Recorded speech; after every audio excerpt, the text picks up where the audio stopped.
On Monday, we commemorated Victory in Europe Day, the anniversary of the victory over Nazi Germany in Europe. VE Day marked the defeat of fascism and the beginning of the end of a global war that had claimed 70 million lives. Just think of that figure, 70 million lives were lost in the Second World War. General Eisenhower, Supreme Commander of the Allied Forces in 1944, who was based right here in this square preparing the plan for that invasion of Operation Overlord, later went on to become the Republican President of the United States during some of the most dangerous years of the Cold War in the 1950s. His final televised address to the American people as president was fascinating, and he gave a very stark warning of what he described as the acquisition of unwarranted influence by the military-industrial complex. And he went on to say, only an alert and knowledgeable citizenry can compel the proper meshing of the huge industrial and military machine of defence with our peaceful methods and goals, so that security and liberty may prosper together. Sadly, it's more than 70 years since he made that speech. Sadly, in more than half a century, I think it's clear that Eisenhower's warning has not been heeded. Too much of our debate about defence and security is one-dimensional. You're either for or against what is presented as strong defence, regardless of the actual record of what it has meant in practice. Alert citizens or political leaders who advocate other routes to security are often dismissed or treated as unreliable. My own political views were shaped by my parents' description of the horrors of war and the threat of nuclear holocaust. Indeed, my parents met whilst organising solidarity with the elected government of Spain against Franco's fascists during the Spanish Civil War, which were, of course, supported by Hitler and the Nazis. My generation grew up under the shadow of the Cold War. Our black and white televisions throughout the 50s and 60s and into the 70s was dominated by Vietnam. As a young person, I was haunted by images of civilians fleeing chemical weapons used by the United States. I didn't imagine that nearly 50 years later, we would still see chemical weapons being used against innocent civilians. What an abject failure. Indeed, I met recently a Vietnam War veteran who had been involved in using Agent Orange and is still traumatized by that experience. How is it that history keeps repeating itself? At the end of the Cold War, when the Berlin Wall came down, we were told it was the end of history. Global leaders promised a more peaceful, stable world. It didn't quite work out like that. Today, the world is more unstable than even at the height of the Cold War. The approach to international security we've been using since the 1990s simply has not worked. Regime change wars in Afghanistan, Iraq, Libya, Syria, and Western interventions in Afghanistan, Somalia, and Yemen haven't always succeeded in their own terms. Sometimes they've made the world a more dangerous place. This is the fourth general election in a row to be held while Britain is at war and our armed forces are in action in the Middle East and beyond. The fact is that the war on terror which has driven these interventions, has not succeeded.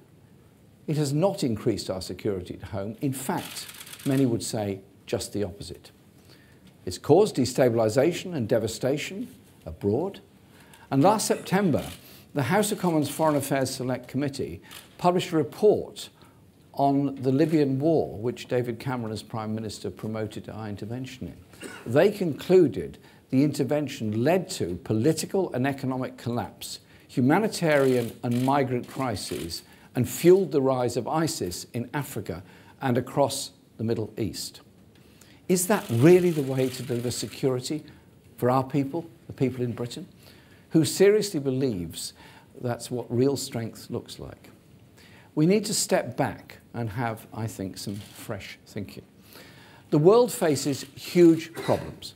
As well as the legacy of regime change wars, there is a dangerous cocktail of ethnic conflicts, food insecurity, water scarcity, and fast emerging effects of climate change.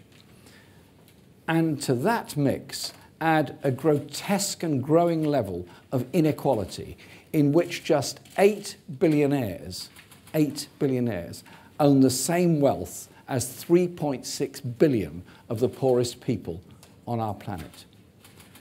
And you end up with a refugee crisis of epic proportions, affecting every continent in the world, with more displaced people in the world than since the Second World War. Indeed, there are some estimates that think there are more displaced people now than at any time in recorded history. These problems are getting worse, and they are fueling threats and instability. The global situation is becoming more dangerous.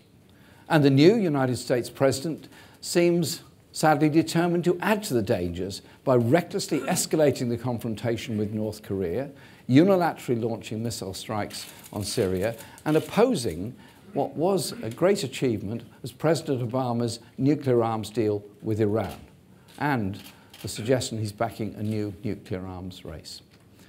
A Labour government will want a strong and friendly relationship with the United States, but we will not be afraid to speak our mind. The United States is the strongest military power on the planet by a very long way.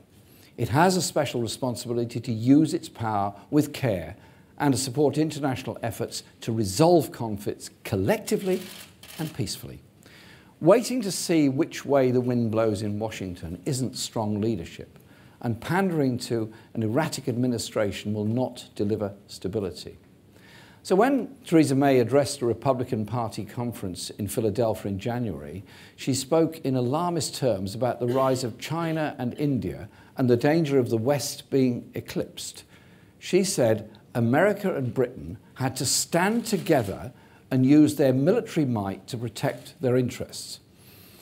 That's the sort of language that led us into the calamities in Iraq and Libya and other disastrous wars, that stole the post-Cold War promise of a new and peaceful world order. I do not see India and China in those terms. Nor do I think do the vast majority of Americans or British people want the boots of their young men and women on the ground in Syria fighting a war that could escalate the suffering and slaughter even further. Britain deserves better than simply outsourcing our country's security and prosperity to the whims of the Trump White House. So no more hand-holding with Donald Trump. A Labour government will conduct a robust and independent foreign policy made in Britain. A Labour government would seek to work for peace and security with all the other permanent members of the United Nations Security Council, the United States, China, Russia and France. And with other countries, play a major role such as India, South Africa, Brazil and Germany. We have to reach out and work with others. The philosophy of bomb first, talk later approach to security has failed. To persist with it, as the Conservative government has made clear it's determined to do, is a recipe for increasing, not reducing, threats and security. I'm often asked if Prime Minister I would order the use of nuclear weapons. It's an extraordinary question when you think about it. Would you order the indiscriminate killing of millions of people? Would you risk such contamination of the planet that no life could exist across large parts of the world? If circumstances arose where there was a real option, it would represent a complete and cataclysmic failure. It would mean world leaders had already triggered a spiral of catastrophe for humankind. Labour is committed to actively pursue disarmament under the Nuclear Non-Proliferation Treaty, and we're committed to no first use of nuclear weapons. But let me make this absolutely clear. If elected Prime Minister, I would do everything to protect the security and safety of our people and our country. That is our first duty. And to achieve it, I know, would have to work with other countries to solve problems diffuse tensions, and build collective security. The best defence is, for Britain, is a government actively engaged in seeking political solutions to the world's problems. It doesn't make me a pacifist. I accept that military action under international law as a genuine last resort is in some circumstances necessary. But that is very far from the kind of unilateral wars and interventions that have become almost routine in recent times. I'll not take lectures on security or humanitarian action from a Conservative party that stood by in the 1980s, refusing even to impose sanctions while children on the streets of Soweto were being shot down, or which has backed every move our armed forces have put in harm's way, regardless of the impact on our people's security. Once again, in this election, it's become clear that a vote for the Conservatives would be a vote to escalate the war in Syria, risking military confrontation with Russia, adding to the suffering of the Syrian people and increasing global insecurity. When you see children suffering in war, it's only natural to want to do something. But the last thing we need is more of the same failed recipe that served us so badly and the people of the region so calamitously. Labour will stand up for the people of Syria. We will press for war crimes to be properly investigated and work tirelessly to make the Geneva talks work. Every action that is taken over Syria must be judged by whether it helps to bring an end to the tragedy, the appalling tragedy of the Syrian war, or does the opposite. Even if ISIS is defeated militarily, the conflict will not end until there is a negotiated settlement involving all the main parties, including the regional and international powers, and an inclusive government in Iraq. All wars and conflicts eventually are brought to an end by political means. So Labour would adopt a new approach. We'll not step back from our responsibilities, but our focus will be on strengthening international cooperation and supporting the efforts of the United Nations to resolve conflicts. A Labour government will respect international law and oppose lawlessness and unilateralism in international relations.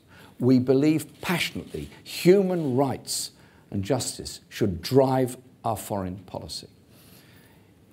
In the 1960s, Harold Wilson's Labour government worked for and signed the Nuclear Non-Proliferation Treaty. As Prime Minister, I hope to build on that achievement.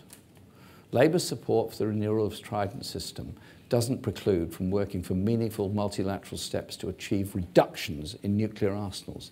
A Labour government will pursue a triple commitment to the interlocking foreign policy instruments of defence, development and diplomacy. For all their bluster, the Tory record in defence and security has been one, frankly, of incompetence and failure.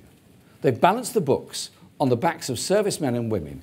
Deep cuts have been made in the army, reduced to its smallest size since the Napoleonic Wars, stagnant pay, worsening conditions, poor housing. The morale of our service personnel and veterans is at rock bottom.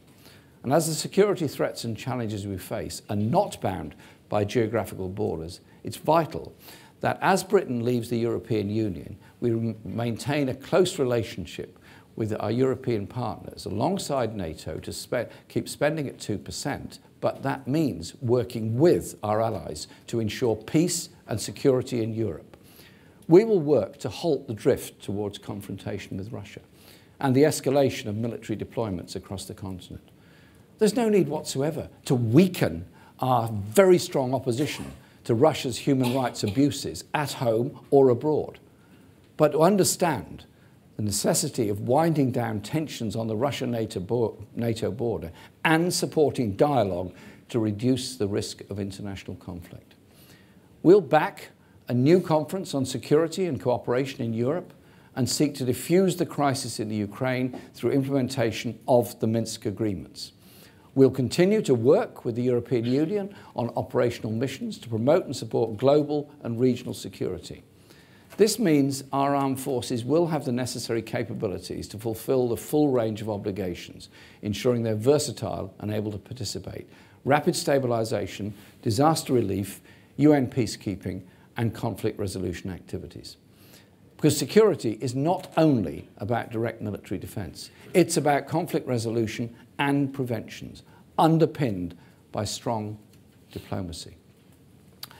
So the next Labour government will invest in our diplomatic network and consular services.